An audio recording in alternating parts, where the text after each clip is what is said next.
So hello guys, स्वागत है आपका आज के हमारे इस वीडियो में। हमारा ये वीडियो बहुत इंटरेस्टिंग होने वाला है गाइस। जैसा कि आप देख रहे हैं कि we are going to discuss about strategy of exam strategy. तो सीए, सीएस, सीएमए सबके रिजल्ट आ चुके हैं और अगर आप पास हो गए हो तो बहुत बहुत कॉन्ग्रेचुलेशन आपको। अगर आप फेल हो गए हो देन आई एम हियर। मैं आपके लिए आज आया हूँ यूट्यूब पे। बहुत सारे लोगों की डिमांड आ रही थी कि कैसे प्रिपरेशन करें, क्या करें। सो मैंने सोचा एक ऐसा वीडियो बनाते हैं जिससे जो लोग फर्स्ट टाइम दे रहे हैं उनको भी हेल्प मिले, या फिर जो लोग जिन लोगों का अटेम्प्ट लग रहा है उनको भी थोड़ी हेल्प मिले। तो यहाँ जैसे कि आप स्क्रीन पे देख रहे हो, मैंने तीनों को डाला है। वैसे तो मैं ब्लॉगिंग सिर्फ सीए रिलेटेड करता हूँ, पर ये वीडियोस तो मैंने तीनों के लिए इसलिए बनाई है क्योंकि एग्जाम स्ट्रेटेजी उसको आप ये कोर्सेज में क्यों बांट रहे हो। करना तो प्रिपरेशन एग्जाम का ही है और एट एंड हमें सबको पास ही होना है। और इस वीडियो में हम क्या करने वाले हैं, we are going to discuss strategy कि अगर आपके अटेम्प्ट लग रहे हैं या फिर आप पहली बार एग्जाम देने जा रहे हो तो आप लोग गाइस, तो हम यहाँ पे अपने जो अटेम्प्ट है ना उसको दो पार्ट में बांटने वाले हैं। एक हो गया कि जिनका फर्स्ट अटेम्प्ट है, ये फर्स्ट अटेम्प्ट मैं उनके लिए ले रहा हूँ कि जो पहली बार एग्जाम दे रहे हैं या फिर जिनका अभी पहला अटेम्प्ट लगा है, मतलब पहला अटेम्प्ट पहली बार फेल हुए कहने का मतलब। और सेकंड हम ले रहे हैं कि जिनके मल्टीपल अटेम्प्ट लग चुके हैं। मल्टीपल अटेम्प्ट कहने का मतलब दो से ज्यादा अटेम्प्ट लग गए। फर्स्ट अटेम्प्ट में मैं उनको रखूंगा जिनके जैसे कि सपोज आपने पहली बार अटेम्प्ट दिया, आप फेल हो गए, बट आपके मार्क्स 40 से 45% के बीच में है, तो आपको उतनी टेंशन करने की जरूरत नहीं है। आपके लिए सिंपल स्ट्रेटेजी होने वाली है। बट अगर आपके मार्क्स बहुत कम आ रहे हैं, 30 से 35% के बीच में रह रहे हैं, या फिर आपके दो से ज्यादा अटेम्प्ट हो चुके हैं, तो फिर आपके लिए थोड़ा टेंशन की बात है। और आपको ऐसा भी लग रहा होगा कि मैं ये जो रिवाइज कर रहा हूँ वो मैं अभी पढ़ा हुआ था कुछ दिन पहले ही, अभी भी ऐसा लग रहा है कि ये तो पढ़ा हुआ था दोबारा पढ़ रहा हूँ। तो मेरे अकॉर्डिंग मैं इस फेज को ना अटेम्प्ट ब्लॉक फेज करता हूँ, कहता हूँ, क्योंकि मैं भी इस फेज से गुजर चुका हूँ कि मेरा ग्रुप 1 तीसरे अटेम्प्ट में क्लियर हुआ था। टू बी ऑनेस्ट, झूठ नहीं बोलूंगा मैं। तो वो जो फेज होता है ना वो अटेम्प्ट ब्लॉक फेज होता है। अब ये अटेम्प्ट ब्लॉक क्या होता है, तो हम आपको अटेम्प्ट ब्लॉक बताते हैं अटेम्प्ट ब्लॉक क्या होता है। तो अटेम्प्ट ब्लॉक से पहले हम बताएंगे कि स्ट्रेटजी जो फर्स्ट अटेम्प्ट जो दे रहे हैं, या फिर जो जिनका एक ही बार अटेम्प्ट लगाया और 40-45% के बीच में मार्क्स है, तो आप कैसे कर सकते हो ताकि आपका जल्दी क्लियर हो सके। तो सबसे पहले कि आपको जो एक बार तो आपने लेक्चर देख रखा होगा, ये तो मैं एज्यूम कर रहा हूँ कि अगर आपके 40-45% मार्क्स है इसका मतलब आपने तो लेक्चर देख रखा होगा। तो आपको पहला रिवीजन जो करना है ना वो अप्रोक्स एग्जाम से 2 महीने पहले खत्म कर देना है, सारे सब्जेक्ट का टोटल रिवीजन खत्म कर देना है। दूसरा, आप जैसे हमसे गलती क्या होती है ना कि हम सिर्फ पढ़ते टाइम टॉपिक्स या फिर कॉन्सेप्ट पे फोकस करते हैं, हम क्वेश्चंस पे फोकस नहीं करते। जबकि हमें एग्जाम में क्वेश्चंस पूछते हैं, तो अगर आप क्वेश्चन के साथ कॉन्सेप्ट के साथ साथ क्वेश्चन पे भी फोकस करो।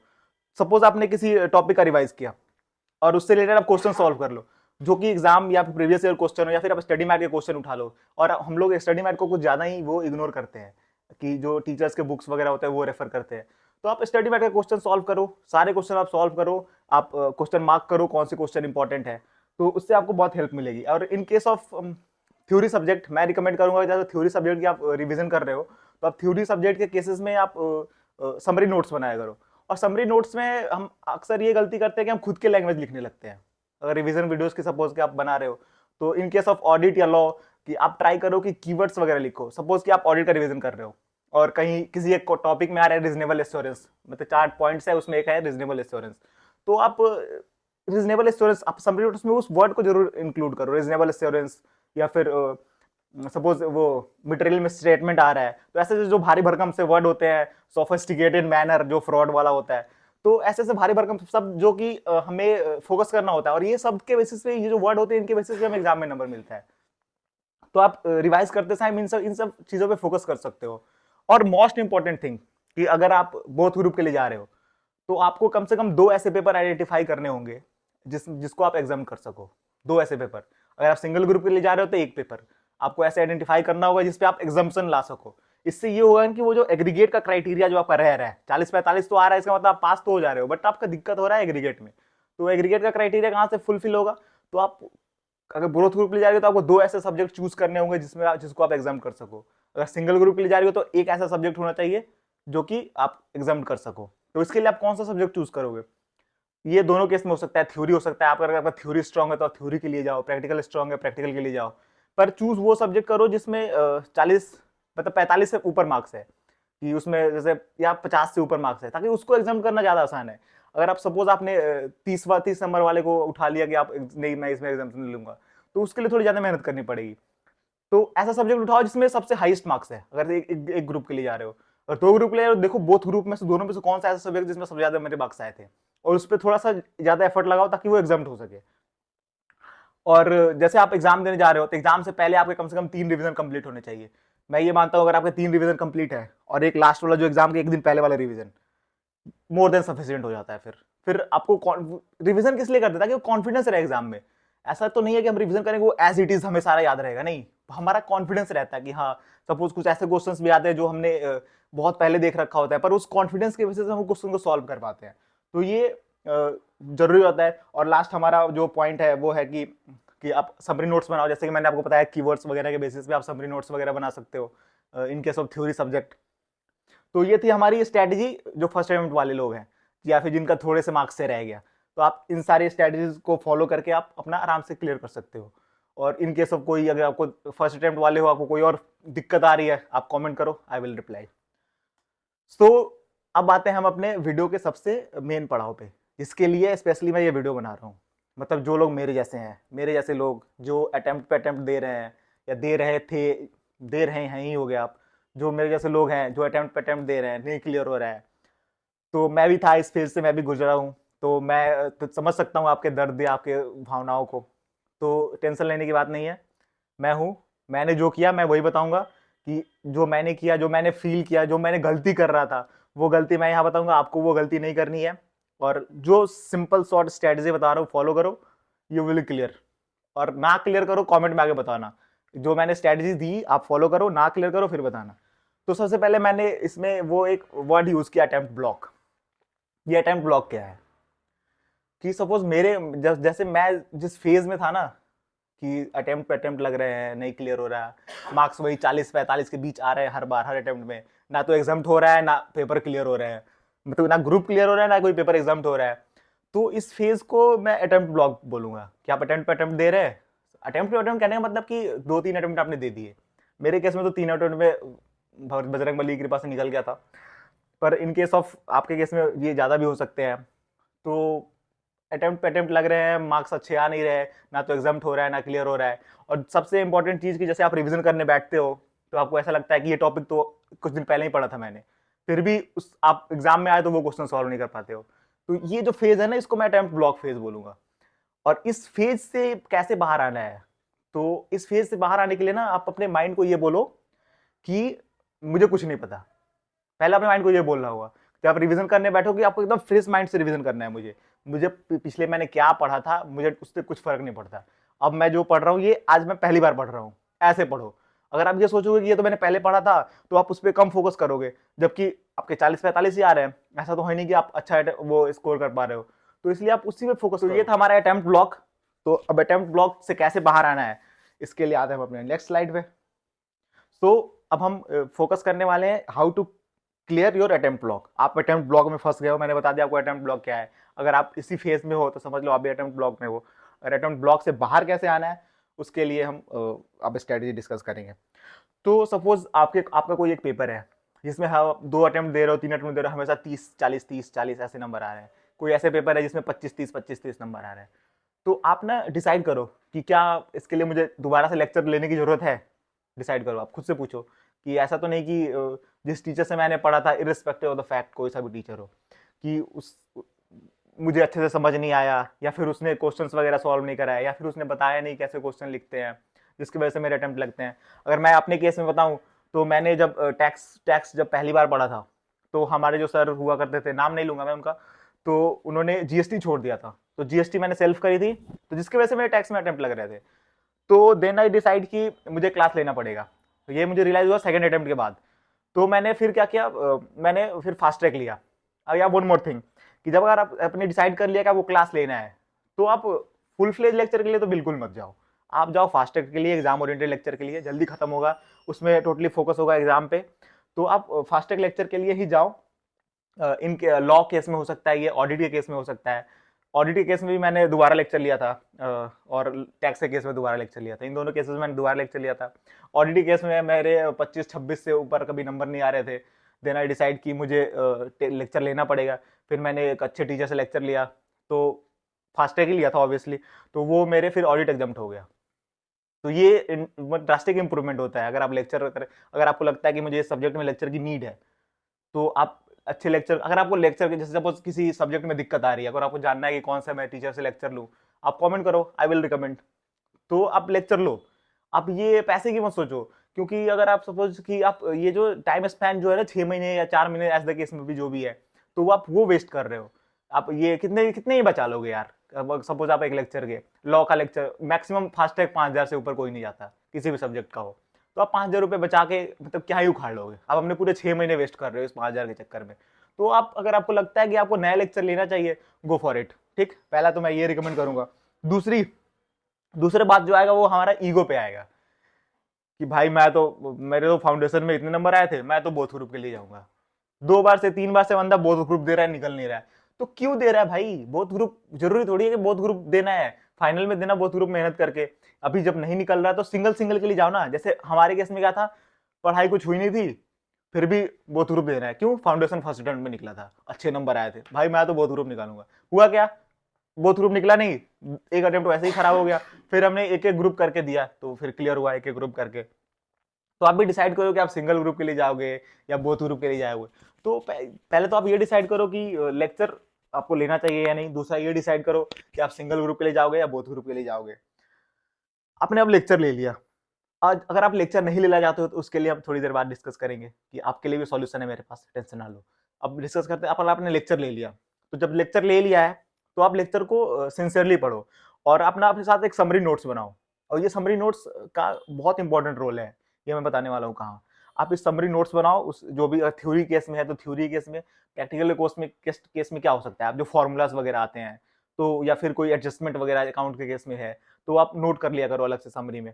और थ्योरी केस में आप समरी बनाओ, जैसे मैंने बताया कीवर्ड्स होने चाहिए उस समरी में। अगर वो लॉ या ऑडिट है उस केसेस में कीवर्ड होने चाहिए उसमें।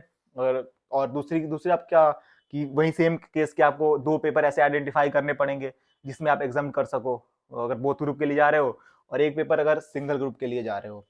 दूसरा, आप जैसे आप ना स्टडी मैट है, आप स्टडी मैट को बिल्कुल इग्नोर मत करो। आपके टीचर ने बुक दिया है, मैं मानता हूं कि वो अच्छी बुक है, बट टीचर की बुक जैसे आज तक मैंने रियलाइज करी है ना, वो ऐसी होती है कि उसमें जैसे प्रीवियस कितने भी क्वेश्चन आए हैं वो सारे उस बुक में होते हैं, इररिस्पेक्टिव ऑफ फैक्ट कि वो क्वेश्चन सेम फिगर या फिगर चेंज करके आ रही है, पर फिर भी वो बुक में रहेंगी। तो वो बुक का कंटेंट मेरे अकॉर्डिंग ज्यादा होता है। पर आप जब स्टडी मैट फोकस करोगे तो स्टडी मैट में ऐसा है कि सेम क्वेश्चन दोबारा रिपीट नहीं होंगे। एक एक कॉन्सेप्ट है, उस पर एक क्वेश्चन होंगे या दो तीन ऐसे क्वेश्चन होंगे, बट ये रिपीटेटिव क्वेश्चन जो होते हैं ना टीचर के बुक्स में, वो नहीं होते। तो आप ना स्टडी मैट फोकस करो अगर आपके ये लग रहे हैं। अगर बकायदा अगर आप रैंक लाना चाहते हो, फिर तो आप ये गलत जगह आ गए हो। रैंक वालों के लिए वीडियो नहीं है। अगर आप अटेम्प्ट पे अटेम्प्ट लग रहे हैं तभी मैं आपके लिए वो बता सकता हूँ। 2 सब्जेक्ट आइडेंटिफाई करो अगर बोथ ग्रुप के लिए जा रहे हो एग्जाम्शन के लिए। एक सब्जेक्ट अगर सिंगल ग्रुप के लिए दे रहे हो तो कम से कम एक सब्जेक्ट आपका वो होना चाहिए। और वो same case 3 revision must must must है। 3 रिविजन तो होने ही चाहिए, वरना फिर मुश्किल है। एग्जाम से पहले आपके 3 रिविजन होने चाहिए। और ये मैं उसमें ये इंक्लूड नहीं कर रहा वो जो एक दिन पहले हम जो करते हैं, वो तो लास्ट है। टोटल अगर मिला तो 4 रिविजन आपके होने चाहिए। समरी नोट्स बनाओ थ्योरी केस में, आप कीवर्ड वगैरह ध्यान रख के। सो ये थी हमारी उन लोगों के लिए जिन्होंने लेक्चर परचेज किया। अब सपोज आपके आपके फाइनेंशियल कंडीशन अच्छी नहीं है, तो क्या आप लेक्चर नहीं लोगे तो इसका मतलब क्या पास नहीं होगे? बैठा हूं मैं यहाँ पे आपके लिए भी स्ट्रेटेजी डिस्कस करते हैं। अगर आप लेक्चर परचेज नहीं करना चाहते हो तो फिर आप कैसे रिवाइज कर सकते हो? तो आपने जिस टीचर से लेक्चर लिया था, आप यूट्यूब पे देखो उनके रिवीजन वीडियोस पढ़े हैं क्या। अगर पढ़े हैं तो अच्छी बात है। तो आप उन रिवीजन वीडियोस या मैराथन को, in case of practical paper पहले मैं बात करता हूँ, तो आप उन मैराथन वीडियोस को उठाओ, उस मैराथन वीडियोस को देखो। सपोज आपने कोई एक चैप्टर उठाया, उस चैप्टर का पूरा मैराथन देख लो, और उस चैप्टर के खत्म होते ही आप स्टडी मैट उठाओ, उनके उस चैप्टर के सारे क्वेश्चन कर लो। क्वेश्चन करते टाइम आप देखो कि कौन कौन सा आपके कहाँ कहाँ डाउट आ रहे हैं, वो आप किसी एक अलग पेज पे लिख लो कि ये फलाना क्वेश्चन नंबर, इस पे मुझे ये डाउट आया। बस वो एक अलग से डायरी बना लो। फिर आप एक चैप्टर निपटाया, आपने उस चैप्टर वाइज आपके हुए क्वेश्चन की समरी हो गई कि इस क्वेश्चन में मुझे ये डाउट आया था, ये क्वेश्चन मुझे पूरा सॉल्व नहीं हुआ था। जो क्वेश्चन पूरा सॉल्व हो जाए वो टिक मार दो कि हाँ ये अच्छा क्वेश्चन है, ये खुद से ही सॉल्व हो गया था मेरे।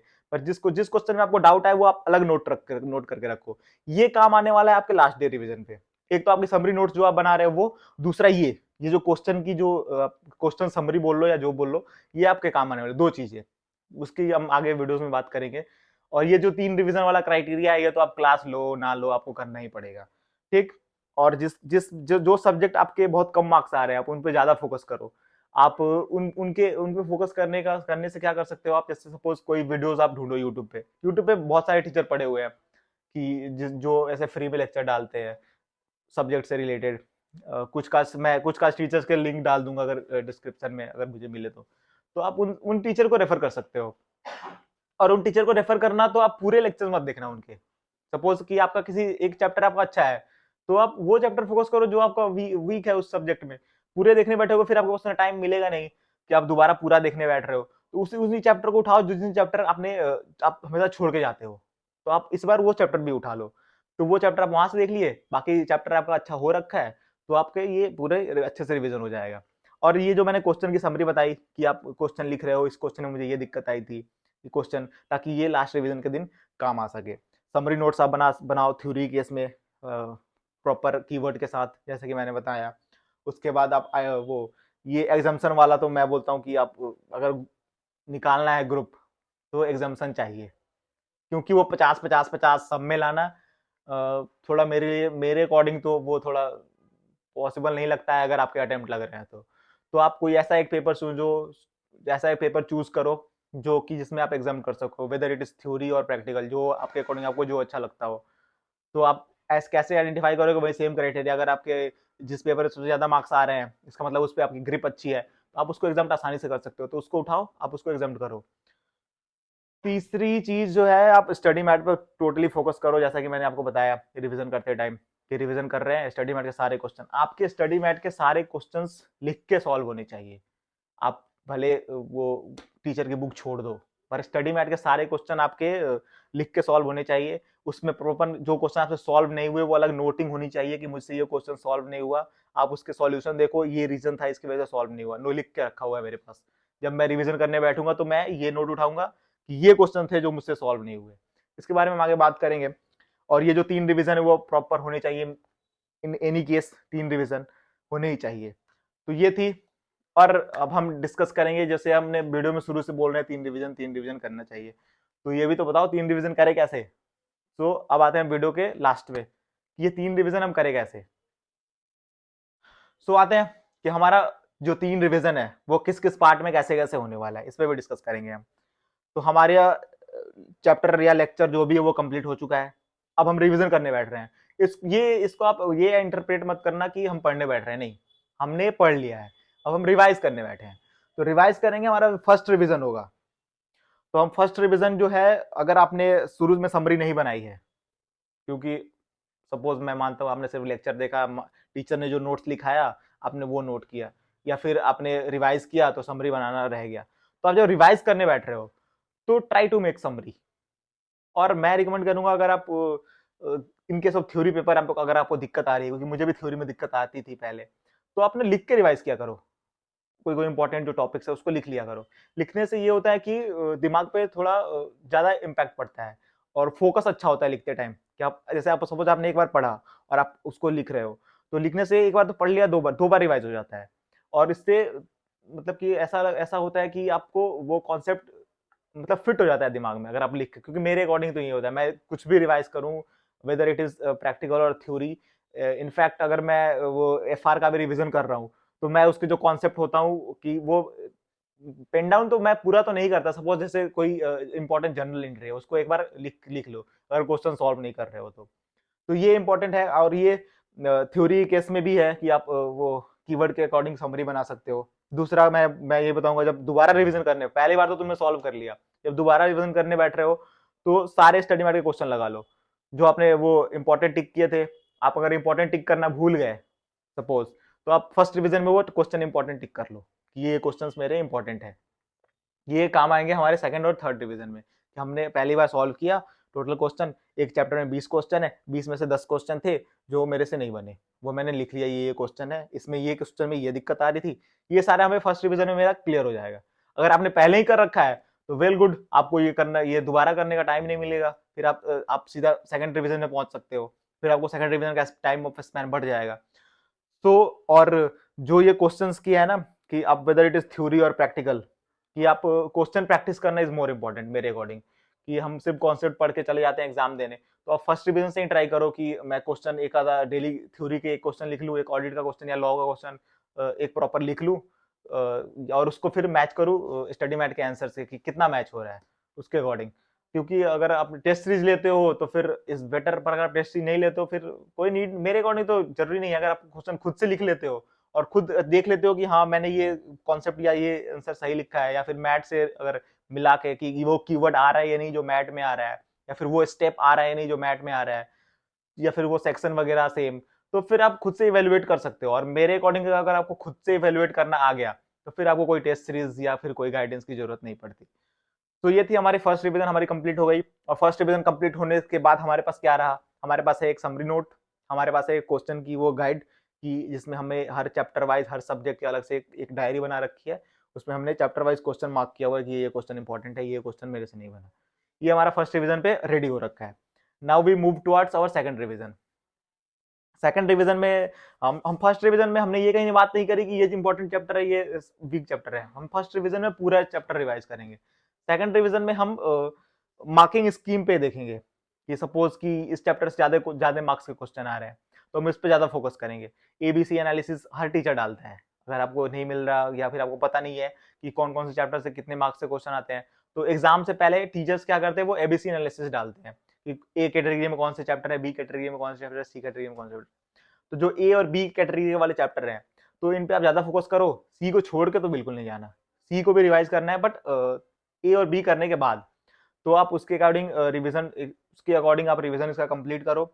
आपने जो मार्क किया था क्वेश्चन इन फर्स्ट रिवीजन, उन क्वेश्चन को आप यहाँ दोबारा लिख के प्रैक्टिस करोगे। पहली बार तो सारे क्वेश्चन लिख के प्रैक्टिस किया हमने फर्स्ट रिवीजन में, सेकंड रिवीजन में जो मार्क किया हुआ क्वेश्चन है उसको लिख के प्रैक्टिस करेंगे। बाकी जो हमसे सॉल्व हो गए थे पहली बार में उसको हम कैलसी पे ऐसे देख लेंगे कि हाँ ये ऐसे ये एडजस्टमेंट था, ऐसे ऐसे करके मार्क किए हुए क्वेश्चन लिख के करेंगे। और उसके बाद सपोज कि मैंने पहले मार्क किया था ये क्वेश्चन नंबर 5 मेरे से नहीं बन रहा, मैं दोबारा रिवीजन करने बैठा, मैंने वो क्वेश्चन ट्राई किया, मेरे से दोबारा फिर नहीं बना, तो फिर इस क्वेश्चन को तो मैं 5 स्टार मार्क करूंगा कि ये क्वेश्चन तो मेरे से बड़ा ही नहीं। और उस एडजस्टमेंट को, जो इस एडजस्टमेंट की वजह से मेरा बैलेंस शीट या जो भी हो मैच नहीं हुआ या फिर जो आंसर नहीं आया, तो उसको मैं 5 स्टार मार्क करूंगा, वो एडजस्टमेंट प्रॉपर लिखूंगा कि ये एडजस्टमेंट थी जो मैंने मिस कर दी सेकंड रिवीजन के टाइम पे भी। तो और वो ये फर्स्ट रिवीजन का जो समरी थी, सेकंड रिवीजन की जो क्वेश्चन समरी थी, ये सारा लास्ट में काम आने वाला है हमारे थर्ड रिवीजन में। और सपोज आप कोई क्वेश्चन सॉल्व कर रहे हो जो कि ये स्पेशल मार्क वाले क्वेश्चन है, तो उसमें क्वेश्चन सॉल्व किया, उसके नीचे एक्सप्लेनेशन आपने लिख दिया कि ये इसमें दिक्कत थी मेरे से, ये क्वेश्चन पूछा था ये, और ये इसमें ये एडजस्टमेंट थी। ऐसे ही खुद की लैंग्वेज में लिख सकते हो, प्रैक्टिकल पेपर में तो कुछ भी लिखो, बस वो आंसर मैच होना चाहिए जो उनके गाइडेंस या वो जो क्या बोलते हैं उसको सजेस्टेड आंसर जो आता है उससे, तो मैच होना चाहिए, आपको मार्क्स मिलेंगे। Now we move towards our third and the last revision. तो हमारा जो लास्ट रिवीजन है ना, हमने फर्स्ट और सेकंड रिवीजन में काफी मेहनत कर ली, हमारा लास्ट रिवीजन जो होगा वो सम अप होगा, फास्ट फास्ट तेजी में निपटाएंगे हम चैप्टर्स को, छोड़ेंगे कुछ नहीं, यहाँ ए बी सी कैटेगरी कुछ नहीं, जैसे हमने वो कर दिया, यहाँ सारे चैप्टर एक बार रिवाइज करेंगे, क्योंकि जो लास्ट रिवीजन है एग्जाम से एक दिन पहले, उसमें ये हेल्प होगा। तो हमने सारे चैप्टर को फटाफट फटाफट फटाफट फटाफट इंपॉर्टेंट टॉपिक जो मार्क किए हुए वो ये सारे एक बार निपटा लिए हमने फटाफट से।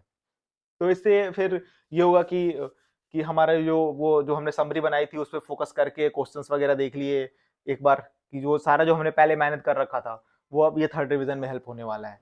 और मैं ये रिकमेंड करूंगा कि आप रिवीजन वीडियोस ना देखें थर्ड रिवीजन में। बाकायदा हम ये गलती करते हैं कि हमारे पास टाइम होता नहीं, हम रिवीजन वीडियोस पे टाइम, सपोज आपने 19 घंटे का मैराथन उठा लिया और जबकि वो चैप्टर खत्म होने वाला था 10 से 15 घंटे में, तो आपको वो 4 घंटे एक्स्ट्रा लग गए उस मैराथन की वजह से। उस मैराथन में आप सारे टॉपिक पढ़ रहे हो जबकि आपको वो टॉपिक पता है, आप उस टॉपिक में फंसते नहीं हो, फिर भी वो आपको टॉपिक पढ़ रहे हो। तो रिवीजन वीडियोस से ये रिवीजन वीडियोस का एक ड्रॉबैक है, अगर लास्ट रिवीजन में आप रिवीजन वीडियो कभी, मेरे अकॉर्डिंग तो रिवीजन वीडियोस जो होते हैं वो फर्स्ट रिवीजन के लिए होते हैं, कि आप पहली बार रिवीजन करने बैठ रहे हो, फिर रिवीजन वीडियोस आपने उठा लिया, आपने उसके बेसिस पे रिवाइज किया। लास्ट वाले केस में तो रिवीजन वीडियोस देखना ही नहीं चाहिए, आप खुद से रिवाइज करो। एग्जाम पीरियड में कोई टीचर नहीं आएगा आपको रिकॉल कराने की ये कॉन्सेप्ट है तो इसका इसकी बैकग्राउंड है, ऐसे ऐसे कुछ नहीं। वो एग्जाम में आपको खुद से रिकॉल करना पड़ेगा, तो जो लास्ट रिवीजन है उसमें आप खुद से ही रिकॉल करो। जो स्पेशल मार्क किए थे क्वेश्चन, तो मैं तो बोलूंगा आप उनको दोबारा लिख लो, अगर लिखने का टाइम नहीं है तो एक बार तो वो जो एक्सप्लेनेशन आपने लिखी थी वो तो पढ़ ही लो एक बार कि क्या दिक्कत आ रही थी, कम से कम वो एडजस्टमेंट तो आप लिख के कर ही लो। और at last but not the least, आप पास्ट ईयर क्वेश्चंस पे फोकस ज्यादा करो। आरटीपी एमटीपी देख सकते हो, बट पास्ट ईयर क्वेश्चन से तो क्वेश्चंस मेरे अकॉर्डिंग तो बहुत आते हैं, और इनफैक्ट कुछ क्वेश्चंस ऐसे होते हैं जो सिमिलर या सेम ही होते हैं। तो आप एक बार देख लो पास्ट ईयर क्वेश्चंस 2-3 अटेम्प्ट के, उससे आपका ये भी हो जाएगा कि आप एज अ टेस्ट सीरीज उसको दे सकते हो कि प्रीवियस ईयर का मैंने एक क्वेश्चन उठा लिया, उसको सॉल्व कर लिया। तो 3-4 अटेम्प्ट के तो ऐसे ही मिल जाते हैं, या फिर कुछ टेलीग्राम चैनल होते हैं उन पे बहुत सारे प्रीवियस अटेम्प्ट के क्वेश्चन पड़े हुए थे, तो क्वेश्चन देख सकते हो और आरटीपी एमटी फोकस कर सकते हो। तो ये थी हमारी स्ट्रेटेजी। आप कौन से कैटेगरी में फॉल करते हो, आप मुझे कमेंट में बताओ कि whether you are for first attempt और you are fall under the attempt block. अगर आपको कुछ और जानना है या फिर ऐसा लगा मुझे कि मैं कुछ और ऐड कर सकता हूँ, आप अपने सजेशन कमेंट में कर सकते हो। मुझे कोई टीचर चाहिए रिकमेंड करने के लिए, आप वो पूछ सकते हो मुझे सब्जेक्ट रिलेटेड। वैसे मैं सोच रहा हूँ कि मैं एक प्रॉपर वीडियो भी बना दूँ इसके रिगार्डिंग कि सपोज जो बच्चे अभी नए नए क्लास लेने जा रहे हैं तो उनके लिए कौन से टीचर कौन कौन से सब्जेक्ट, जैसे हमने जो गलती करी कि हमें किसी टीचर से गए मुंह उठा के क्लास ले लिया, तो ऐसी गलती आप ना करो। बाकी जो भी आपके सजेशंस है वो आप हमें कमेंट बॉक्स में बताओ, हम उस पर काम करेंगे। वीडियो अगर अच्छा लगा हो तो कमेंट करो, अपने दोस्तों के साथ शेयर करो। जो दोस्त अटेम्प्ट ब्लॉक में फंसा हुआ है उसको अटेम्प्ट ब्लॉक से बाहर लेके आने के लिए आप उनको ये वीडियो भेजो, उनको भी अच्छा लगेगा। और स्ट्रैटेजी फॉलो करो, और बेस्ट ऑफ लक आपको। और जो लोग पास हो चुके हैं उनको वेरी वेरी कॉन्ग्रेचुलेशन। आप आप आर्टिकलशिप वगैरह स्टार्ट करो। सो ये थी हमारी आज की वीडियो। मिलते हैं आपसे ऐसे ही इंटरेस्टिंग वीडियोस में फिर कभी। Tata bye.